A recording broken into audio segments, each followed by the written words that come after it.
Hey, this is Jamey with Stonemaier Games, and today I'm going to talk about my favorite mechanism in a game that I designed and am publishing, Red Rising. Um, there's obviously, since I'm the designer or the co-designer of this game, I love a lot of different mechanisms in this game, so I'm just going to highlight a few of my very favorites here today. One is just a little thing. It is the way that we implemented asymmetry in this game. So at the beginning of the game, every player gets a house tile. You get one of these tiles here. And the asymmetry doesn't require you to really remember anything throughout the game. Some of them have little bonuses at the beginning or the end of the game, and most of them have a bonus that triggers, I believe actually all of them have a bonus that triggers when you take a specific action on the board. So when you go to Luna, and or not when you go there, when you gain a card from Luna, you also gain the Sovereign token, and when you do that, your house ability triggers. So I like that the asymmetry in this game isn't something that you need to keep in the back of your head, along with all the other information that you need to be remembering while you play Red Rising. It has a very easy trigger for you to remember throughout the game thanks to this specific ability. It's a little bit like Dune Imperium. Dune Imperium implements something fairly similar in that game. So I really like that. One other element that I'll mention that I really like in Red Rising is the way really the core action system, which is that you are deploying a card from hand on one of these four locations and often gaining a deploy ability from that card. So here's an example of that. So this card is the Pathologist. The Pathologist says that when you deploy it, you banish the bottom card of this location if it's not this card. And so you might use this strategically to look at the different cards that are currently on these locations and determine, okay, which card is probably going to benefit my opponents if they can have access to it. So I'm going to deploy the Pathologist onto that location so that I can banish that card. That's one example out of many hundreds, literally, of deploy abilities in the game.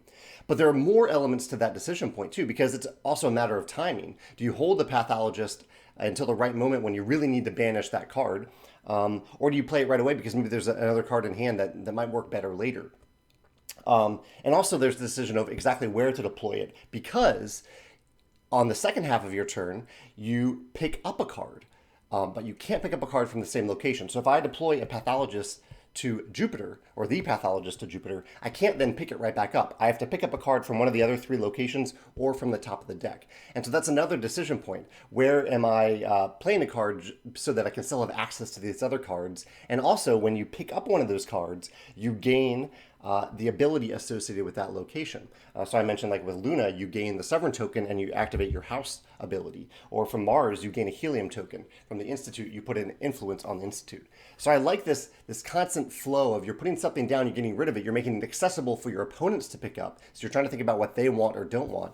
But at the same time, you're gaining a new card and a benefit from the location that you gain from as well. This ties into my other favorite mechanism in the game, which really directly ties to this, which is the decision of what to deploy, when to deploy, where to deploy it, versus which cards to keep in your hand, because your hand of cards at the end of the game in Red Rising determines your final score, or a big part of your final score. There are points that you're gaining from the fleet track, the helium, influence, things like that, but a lot of the points are going to come from the points at the top of each card in your hand. You can see these numbers up here at the top of the card, and the benefits at the bottom, the very bottom of the card, end game points that are conditional. So, for example, here's an example that I want to give here. The Codebreaker says the Codebreaker is worth 8 points at the end of the game, but he's worth an additional 22 points if the first letter of the names of your cards are all different.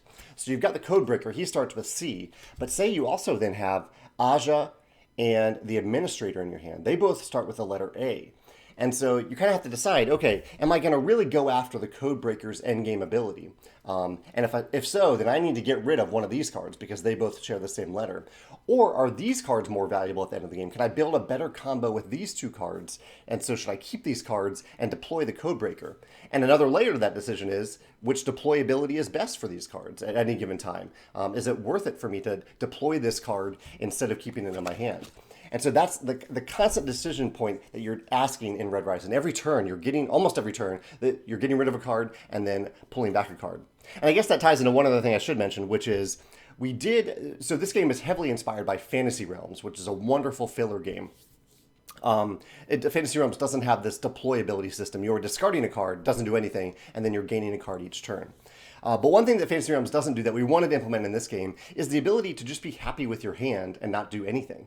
And so there is a type of turn you can take where you can just say, you know, I'm really happy with my hand. I like how things are comboing all together. I am not going to change my hand. I'm not going to deploy a card. Instead, just to keep the game moving along towards the end game, because there's an organic end game trigger in this game, it's not a set number of rounds, I'm going to draw a card from the top of the deck and immediately place it on one of the other 4 locations. And so you're making a card accessible to other players and potentially yourself. And as a little bonus, you get to you get the ability associated with that area.